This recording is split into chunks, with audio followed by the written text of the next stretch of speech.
Oi pessoal, tudo bem? No vídeo de hoje eu vim trazer algumas dicas para você que tem interesse em solicitar a sua dupla cidadania, ou seja, a restituição da sua cidadania lituana. A restituição nada mais é do que a solicitação da cidadania do seu ascendente. Alguns países exigem que você abra mão da sua nacionalidade para se tornar cidadão daquele determinado país. No caso da República da Lituânia, você poderá solicitar sua restituição sem abandonar sua cidadania brasileira. Eu queria deixar isso bem claro, pessoal, porque eu vi rodando em muitos sites e principalmente no Facebook pessoas dizendo que para você solicitar a sua cidadania lituana, você deveria abandonar a sua cidadania brasileira, e não é isso que acontece. Mas vamos ao que interessa. Quem pode ter a cidadania lituana? Cada país segue um critério em específico para a solicitação da cidadania. No caso da Lituânia, é permitido que até a terceira geração tenha direitos à solicitação, ou seja, filhos, netos e bisnetos de lituanos. Deixando isso bem claro, vamos ao que realmente interessa: documentos e mais documentos. Mesmo que até a terceira geração tenha esse direito, é preciso cumprir alguns critérios para fazer a solicitação. No caso, o seu ascendente deverá ter sido cidadão lituano até 15 de junho de 1940, certo?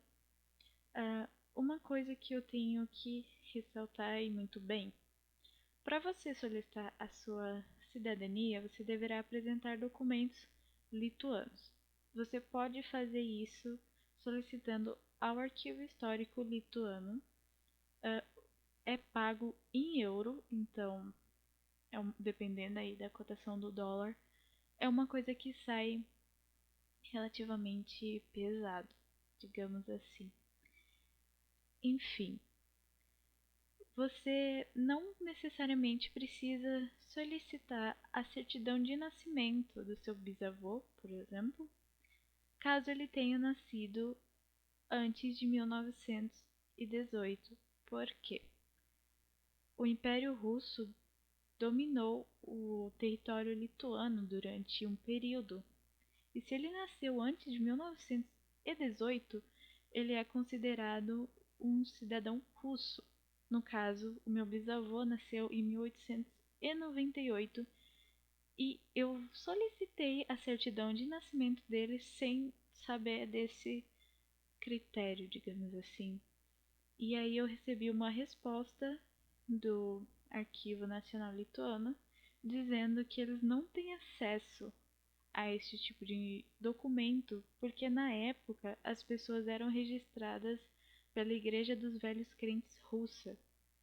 Então, queria deixar isso aqui claro: se seu bisavô, avô ou pai nasceu antes de 1918, você nem precisa perder o seu tempo, nem precisa ficar ansioso solicitando a certidão de nascimento dele ao arquivo histórico, beleza? Não é motivo para se desesperar também. Quando a Lituânia teve a sua independência, né, assinada em 1918, as pessoas que residiram lá até 1940 acabaram se tornando cidadãos lituanos, né? É como se você vivesse muito tempo em outro país e adquirisse a cidadania daquele país pelo tempo de moradia que você tem lá, digamos assim. Então, mesmo que seu ascendente tenha nascido em território lituano, mas antes da independência, ele tem a cidadania russa, certo? Então, agora sim, vamos aos documentos brasileiros. Nos documentos brasileiros, vocês deverão apresentar certidões de nascimento. Se o seu bisavô era um cidadão russo, seu bisavô, sua bisavó, enfim, você deverá apresentar certidão de nascimento sua, do seu pai ou mãe, do seu avô ou vó. Dos 3. Certidão de casamento não é válido, tá, pessoal? Não vale para comprovar a descendência até você. Tem que ser certidão de nascimento. Eu sei que muitas pessoas não têm mais a certidão, então eu vou deixar no box de informação aí um site do próprio Registro Civil que cobra baratinho para emitir a sua certidão de nascimento. Porque tem muitos sites que terceirizam este trabalho e cobram o dobro, o triplo do valor. Então eu vou deixar tudo no box de informação. Então, lembrando que de documento brasileiro, sua certidão, certidão do seu pai ou mãe, da sua avó ou avô. A certidão de casamento só é válida no caso das mulheres que se casaram e trocaram de nome. Então você poderá apresentar sua certidão de casamento para mostrar que você fez a troca ou, no caso, adicionou o nome do marido, certo? Você também deverá apresentar um passaporte válido. Quando eu estava fazendo as pesquisas para solicitar minha cidadania, eu li em um blog que não era necessário ter passaporte, e sim só o RG.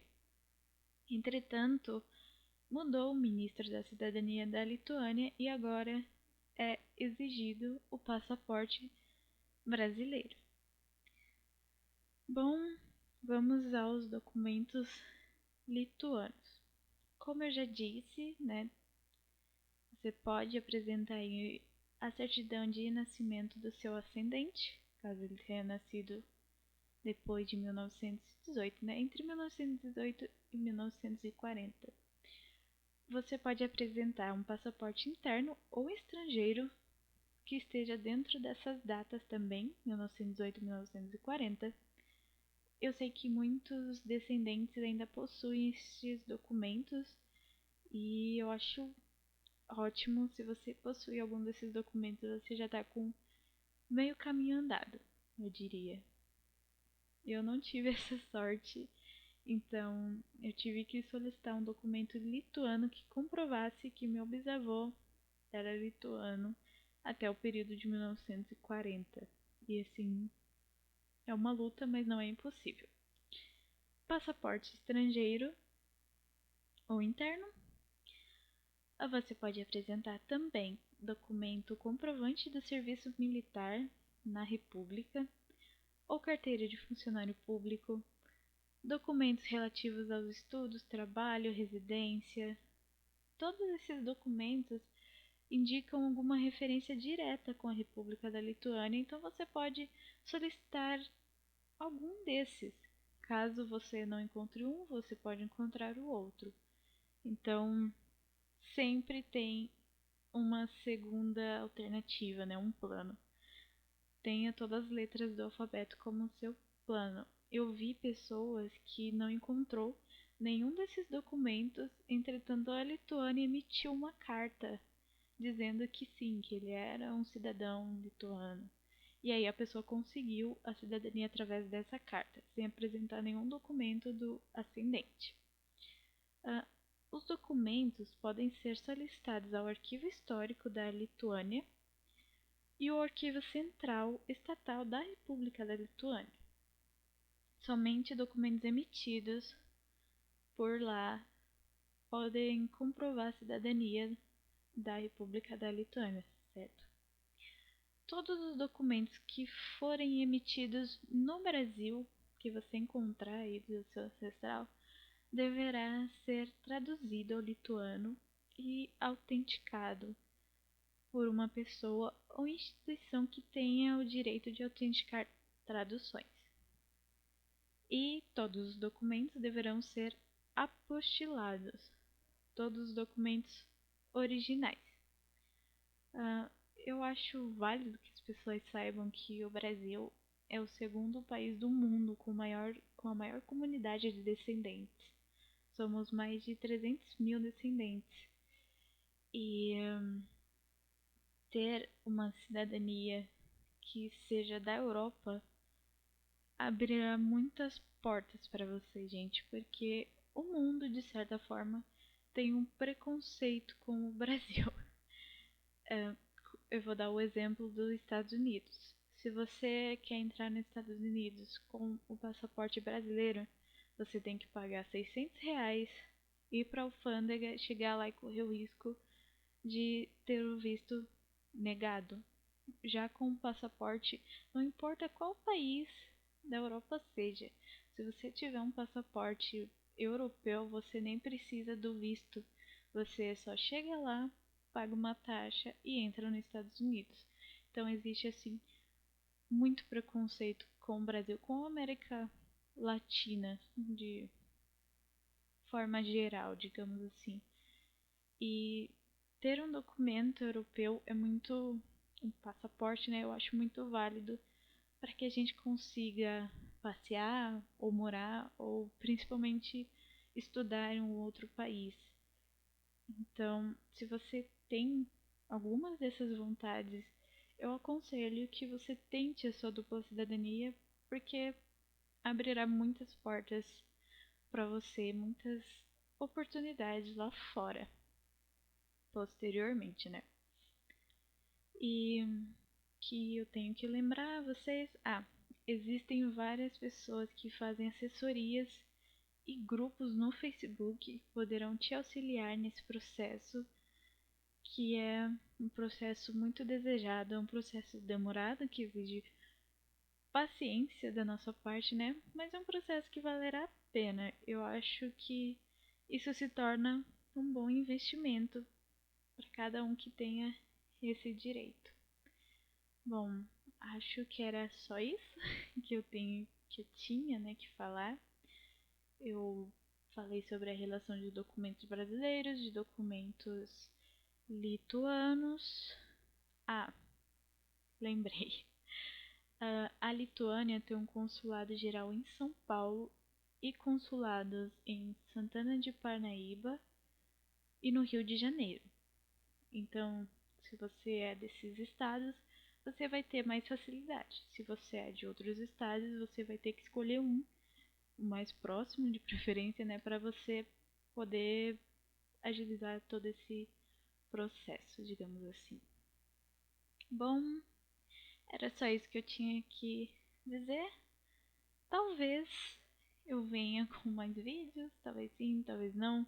Talvez eu traga mais vídeos ensinando como fazer pesquisas de documentos relacionados a seus ascendentes, como eu fiz no primeiro vídeo, ensinando a fazer pesquisas pelo Cian. Vai depender aí de vocês se vão querer ou não que eu faça isso, né? Porque é um trabalho, gravar vídeos, fazer edição, então vai depender aí de quem se interessar. Se você gostou desse vídeo, deixa o joinha, se inscreva no canal para me dar um up de fazer esse processo. Deixa perguntas que eu posso trazer aí as respostas. Se tiver alguma coisa a adicionar às informações que eu trouxe aqui, sinta-se à vontade e eu espero muito ter ajudado vocês. Tchau, tchau e até o próximo, talvez.